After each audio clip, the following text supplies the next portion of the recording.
जाए हो महाप्रभु, तो 5-7 के टिकट फाइनल हो गए पार्टी के। अरे धन्यवाद कुमार, धन्यवाद। भैया लेकिन काली तक लकेश के नाम चलते रहा है पार्टी में, रात्रि भर में काय जुगाड़ हो रहा है, फिर तोर नाम निकल गया। राजनीति हरे कुमार, पैसा फेंक तमाशा दे। ऐसे? हाँ, तो जीतना एकदम तय हो, समझे? तुमरे भार भरोसे भाई। तो बिल्कुल चिंता नहीं कर, 1 नंबर वार्ड में 450 वोट हुआ है। हाँ। और मेरे 250 मोर अंडर में ऐसे? हो। खाली पारा के राउ तो कला रोड। हाँ। चुकता मोर अंडर में हो। एक काम कर, लिफाफा लाते हैं रखेगा, पूरा वोट मोला मिलना है। चुकता वोट तो मिली तो चिंता नहीं करता, वोट दे लगा नहीं आता। अच्छा सुन ना, हाँ तो अगला पार्टी कौन ने टिकट दी से?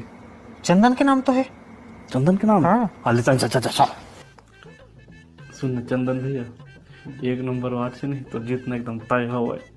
अब तोरे भरोसा है भाई कुमार। तब बिल्कुल चिंता नहीं कर, तब 20,000 तो जुगाड़ कर, मैं तो जीते के नहीं पूरा जुगाड़ बनाता हूँ। ते पैसा चिंता मत कर, ये देते लिफाफा रख। अब का जुगाड़ है तेला मन बता। हमारे वार्ड में नहीं 450 वोट हुआ है, वो में खरा 250 मोरे अंडर में हुआ है। राउ दूर कलार मन के बोला तो मोला दिला हूँ कहास का रे।